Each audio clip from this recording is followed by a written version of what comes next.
오늘 읽은 고린도서 4장 5절에 그러므로 때가 이르기 전 주께서 오시기까지 아무것도 판단하지 말라. 그가 어두움에 감추인 것들을 드러내고 마음의 뜻을 나타내시리니 그때 각 사람에게 하나님으로부터 칭찬이 있으리라 했습니다. 우리가 살면서 남을 함부로 판단할 때가 많이 있습니다. 그런데 때운의 판단은 자기를 기준으로 해서 남을 쉽게 판단합니다. 그래서 남의 결점이나 잘못에 대해서 예리하게 비판하고 판단하기를 잘하는 것입니다. 그러나 자신의 결점이나 잘못에 대해서는 될 수 있는 대로 합리화시키려고 하고 있습니다. 이런 흐름은 날이 갈수록 더 심화되고 있습니다. 온 세상이 그렇게 흘러가기 때문에 많은 사람들이 그렇게 따라가려고 하고 있습니다. 이렇게 사람들은 피상적으로 사건을 보고 내용은 보지 못하고 쉽게 판단하려고 하는 것입니다. 그러나 남을 정죄하기 전에 자신부터 살피라고 말씀하고 있습니다. 왜냐하니까 잘못 판단하는 죄가 가볍지 않기 때문에 그렇습니다. 남을 판단하는 그만큼 우리도 판단받을 수 있다고 경고했습니다. 그리고 보통 사람들이 저지르는 실수는 외모만 보고 판단하는 것입니다. 어떤 노 부부가 자기의 전 재산을 사회에 헌납할 생각으로 하버드 대학을 찾아갔습니다. 그때 그 총장실 앞에 지키고 있던 수위가 허름한 옷 입은 노 부부가 찾아와서 불친절하게 대하면서 물었습니다. 무엇하러 왔습니까? 하니까 총장님을 만나러 왔습니다. 했습니다. 그래서 예약되지 않으면 만날 수 없습니다. 하는 겁니다. 기분이 상한 이 부부는 이런 대학 설립하려면 비용이 얼마나 들어가느냐고 물었습니다. 그래도 그 수인은 들은 척도 안 했습니다. 결국에는 총장을 만나지 못하고 발길을 돌렸습니다. 그리고는 기부할 생각을 버리고 대신에 재단을 설립해서 대학 하나를 세웠습니다. 그 대학이 바로 오늘날 미국에서 명문대로 불리는 스탠포드 대학입니다. 나중에 이 소식을 들은 하버드 대학에서 아주 아쉬워했습니다. 그러나 이미 때는 늦었습니다. 이렇게 판단을 쉽게 하는 것이 얼마나 큰 잘못인가 하는 사실을 잘 보여주는 신뢰가 되고 있습니다. 우리는 판단을 하고 또 판단을 받으면서 그렇게 살아가고 있습니다. 그런데 우리 사람의 판단은 정확하지가 않습니다. 우리 사람 생각 속에 있는 법정은 항상 편견과 지방색과 당바심 이런 것들이 섞여 있습니다. 그래서 이런 제약 때문에 판단을 거르칠 때가 많다는 것입니다. 그래서 헬라 법정에서 소크라테스 같은 이런 좋은 사람을 똑배를 마시는 잘못된 판결을 내렸습니다. 빌라도 법정에서도 강도 바라바는 놓아주고 예수님에게 십자가에 처형해야 된다는 이런 아주 잘못된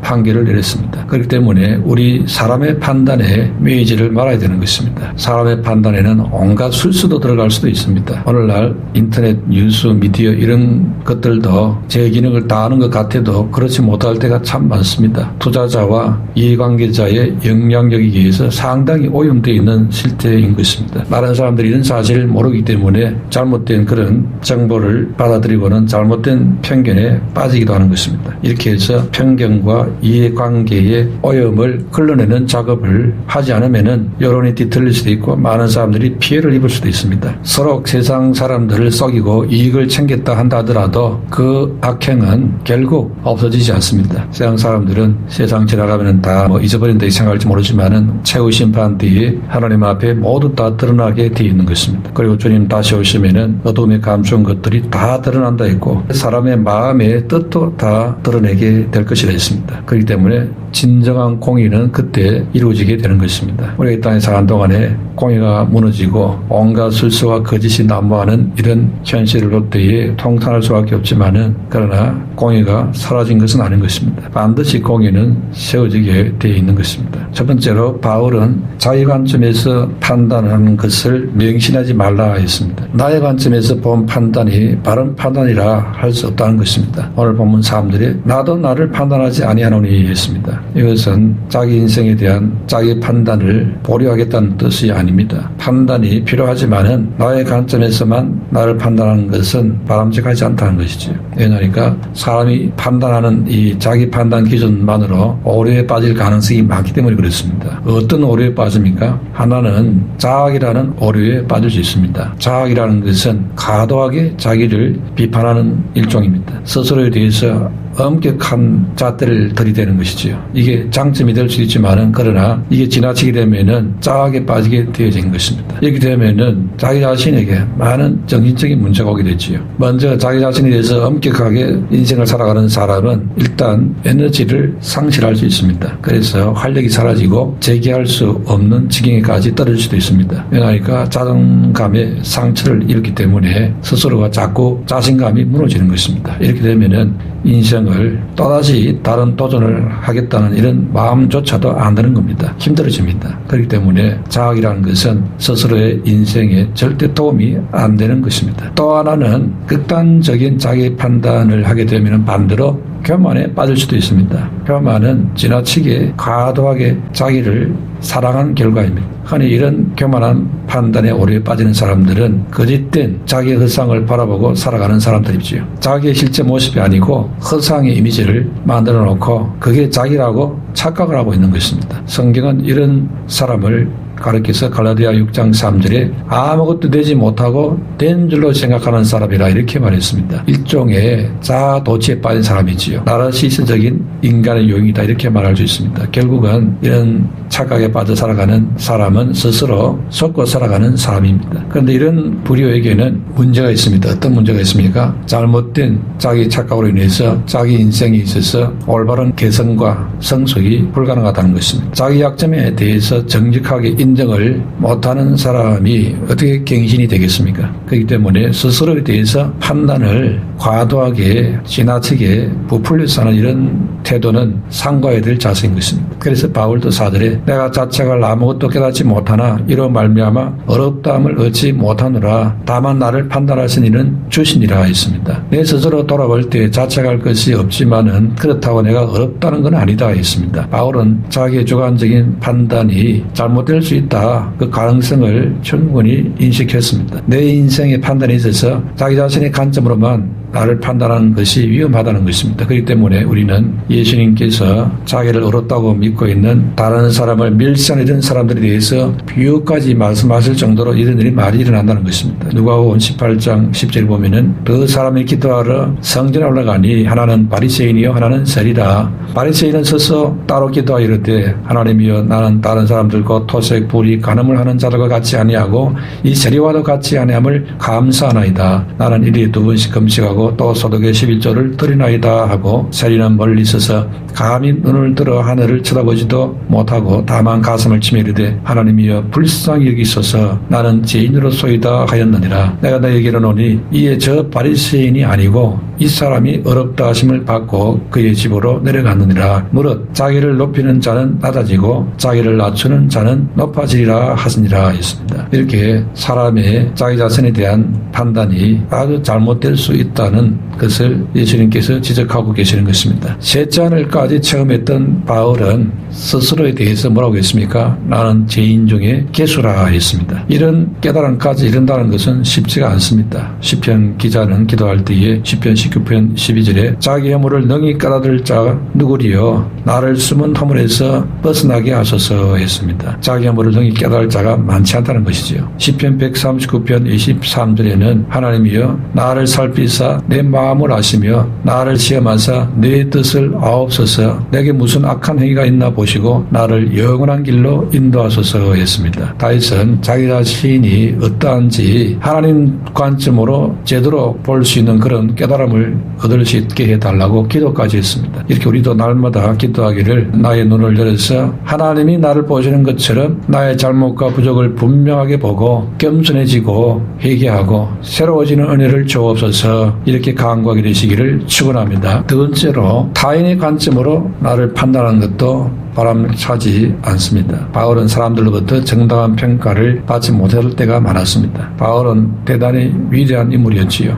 그렇지만은 많은 사람들로부터 정당한 평가를 받지 못했습니다. 특히 바울이 진짜 사도가 맞느냐 이런 의심을 많이 받았습니다. 이 문제로 부당한 비난을 받고 공격을 받았습니다. 그런데 그럼에도 불구하고 바울은 그 그릇된 평가와 비난으로 인해서 마음의 상처를 받지 않았습니다. 3절에 오늘 본문에 너희에게나 다른 사람에게나 판단받는 것이 내게는 매우 작은 일이라 했습니다. 그러니까 바울은 다른 사람들이 자기를 보고 그릇된 평가를 하고 여러 가지 나쁜 말을 많이 했는데 그 말을 들었지만은 크게 영향을 안 받는다는 것입니다. 어떻게 그렇게 될 수 있습니까? 그것은 4절에 주의 판단과 하나님으로부터 오는 칭찬에 집중했기 때문이라 했습니다. 기독교 역사에서 진정한 믿음의 사람들은 다 이런 식으로 자기 자신을 바라봤습니다. 고아의 아버지 조지 물러는 이런 고백을 했습니다. 언젠가 내가 죽는 날이 있었다. 그 죽음은 나의 의견과 취미와 의지에 대해서 철저히 죽는 날이었다. 또한 세상과 세상의 칭찬과 비난에 대해 죽는 날이었다. 그리고 나의 친구의 칭찬과 꾸지람에 대해 죽는 날이었다. 그때 이후로 나는 오로지 하나님께 인정받기 위해 골몰해 왔다. 참으로 아름다운 고백이지요. 이런 고백을 할 수 있게 되시기를 축원합니다. 그런데 이스라엘 초대왕 사울은 하나님께 버림을 받았지요. 왜 버림받았습니까? 백성들 앞에 높임받는 것을 더 원했던 겁니다. 사무엘상 15장 3절에 사울이 이르되 내가 범죄하실지라도 이제 청하옵나니 내 백성의 장로들 앞과 이스라엘 앞에서 나를 높이사 나와 함께 돌아가서 내가 당신의 하나님 여호와께 경배하게 하소서 하더라 했습니다. 사무엘 시인자를 붙잡고 지금 신하들 앞에 백성들 앞에 내 체면을 지어달라고 지금 이걸 구하고 있습니다. 그런데 하나님 앞에 지금 회개해야 될 그런 순간인데 지금 신하들이 눈에 보이고 백성들이 지금 눈에 보입니다. 이 사무엘이 볼 때 참으로 답답했던 것이지요.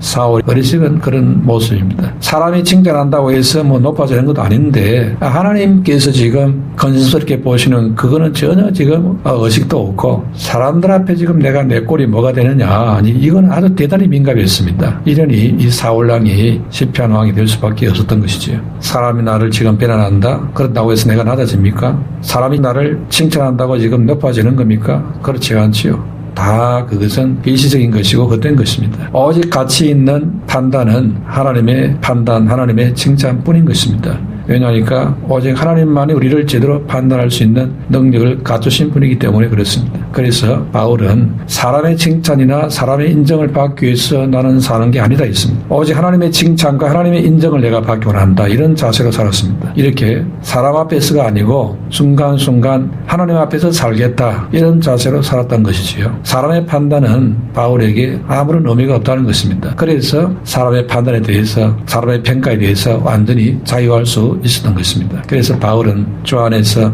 모든 사람을 기쁘게 하려고 노력을 했고 모든 사람들이 비를 맞춰버리고 애를 썼습니다. 그러나 그 사람들이 바울에 대해서 무슨 말을 하는 것에 대해서는 조금도 개의치 않았습니다. 그들을 섬기는 자세로 마음을 맞춰주고 그들에게 기쁘게 하고 이렇게 섬겼지만은 그런데 저 사람들이 나에 대해서 이상한 말을 하고 나쁜 평가를 하고 한다 해서 거기에 대해서 실망하고 내가 어떻게 해줬는데 이렇게는 안 했다는 겁니다. 그래서 바울은 자기의 능력 닿는 한 최선을 다해서 사람들에게 전도하고 영혼을 구원하고 말씀으로 세우고 열심을 다했습니다. 그러나 그 일을 하다가 사람들이 바울에 대해서 비난도 하고 멸시도 하고 이런 힘든 일도 생겼습니다. 그럴 때에 바울은 거기에 대해서 상처를 받지 않았다는 겁니다. 골로새 1장 29절에 이를 위하여 나도 내 속에서 능력으로 역사하시는 이의 역사를 따라 힘을 다하여 수고하노라 했지요. 또한 빌립보 1장 14절에 형제 중 다수가 나의 매임으로 말미암아 주 안에서 신뢰함으로 겁없이 하나님의 말씀을 더욱 담대히 전하게 되었느니라 했습니다. 바울이 감옥에 갇혔다니까 기분이 좋다고 하면서 바울이 갇혔을 때 우리가 열심히 전도해서 우리의 영역을 넓히자 뭐 이런 식으로 바울을 비난하는 쪽으로 이렇게 했다는 거죠. 그때 바울은 바울을 비난하는 것에 대해서 신경 쓰는 게 아니고 오히려 열심히 복음 전한다고 하니까 잘 됐다 이렇게 반응이 그들의 기대했던 반응과 정반대 반응을 해버린 겁니다. 우리는 항상 중심에 하나님을 모시고 사람들의 변론에 쓸데없이 관심을 두지 말아야 됩니다. 누가 나를 비난해도 그것에 대해서 초연하고 겸손과 인내로서 참아내면은 우리에게는 오히려 상급이 더 커지는 것입니다. 히브리서 12장 1절 2절에 이러므로 우리에게 구름같이 둘러싼 허다한 증인들이 있으니 모든 무거운 것과 응배기 쉬운 죄를 벗어버리고 인내로서 우리 앞에 당한 경주를 하며 믿음의 주여 또 온전케 하시는 예수를 바라보자. 그는 그 앞에 있는 기쁨을 위하여 십자가를 참으사 부끄러움을 개의치 아니하시더니 하나님 보좌 우편에 앉으셨느니라 했습니다. 예수님도 이렇게 이렇게 여러 가지 부끄러움이 오고 비난이 오고 공격이 왔을 때 개의치 않았다 있지 않습니까? 예수님은 마태복음 16장 27절에 인자가 아버지 영광으로 그 천사들과 함께 오리니 그때에 각 사람이 행한 대로 갚으리라 했습니다. 땅에서는 제대로 된 대접을 못 받을 수 있지만은 때가 되면은 하나님께서 모든 것을 공정하게 제대로 대접을 받게 하는 그날이 온다는 것입니다. 그날을 바라보고 선한 일을 힘쓰라는 것이지요. 지금 좀 억울해도 참아라는 것입니다. 그 참는 것이 억울한 게 아니라 이거지요. 참은 만큼 억울한 만큼 보상이 더 크다는 겁니다. 그러니 이게 수집 맞는 일이다 이렇게 생각해야지 억울해 죽겠다 이러면은 이게 뭔가 지금 초점을 잘못 맞춘 것이지요. 그래서 사람들의 비난에 개의치 않고 오히려 마음을 넓히고 그들을 사랑할 수 있는 그런 기회라고 생각하고 도전을 했다는 겁니다. 그러므로 비난이 오더라도 개의치 말고 바울처럼 예수님처럼 마음을 넓히고 더 사랑하는 기회로 삼게 되시기를 축원합니다. 세 번째로 주님 오실 때까지 함부로 남을 판단하지 말아야 되는 것입니다. 대부분 사람들은 자기를 기준으로 남을 판단합니다. 그래서 로마서 2장 1절에 그러므로 남을 판단하는 사람아 물은 누구든지 내가 핑계지 못할 것은 남을 판단하는 것으로 내가 너를 정죄하매니 판단하는 내가 같은 일을 행함이니라 했습니다. 대부분 사람들은 이 세상을 살아가면서 함부로 판단하는 것을 잘합니다. 우리의 습관 속에 이런 게 많이 들어와 있습니다. 또 남의 결정이나 잘못에 대해서 예리하게 비판하고 판단하는 것을 아주 일상적으로 하고 있습니다. 그런데 자신의 결점이나 잘못에 대해서 거기에 대해서는 될 수 있는 대로 합리화시키려고 하고 있지요. 이런 일들은 정치인도 그렇게 하고 나이 많은 사람도 그렇게 하고 있고요. 똑똑한 사람도 그렇게 하고 있고 지식인도 이렇게 하고 있고 다 그렇게 하고 있으니까 그렇게 해야 그게 처신을 잘하는가 보다 이렇게 생각이 될 정도로 지금 세상이 그렇게 돌아가고 있지요. 그런데 주님께서는 그렇게 보시질 않는다는 것입니다. 세상 사람들은 필상적으로 사건을 보고 그 내용을 보지 못한 채 보이는 그것만 갖고 약점을 잡았다 그러고 막 공격을 하고 판단을 이렇게 합니다. 그러나 우리는 그런 태도로 해서 안 된다는 것입니다. 오히려 남을 정죄하고 판단하기 전에 자신부터 살펴야 한다는 것입니다. 남을 정죄하는 것은 입으로 짓는 죄가 될 수 있습니다. 이 입으로 짓는 죄가 가벼워 보이지만은 큰 죄에 해당됩니다. 왜냐하니까 남을 판단한 만큼 나도 판단받을 수 있기 때문입니다. 마태복음 12장 36절에 내가 너에게 이르노니 사람이 무슨 무익한 말을 하는지 심판날에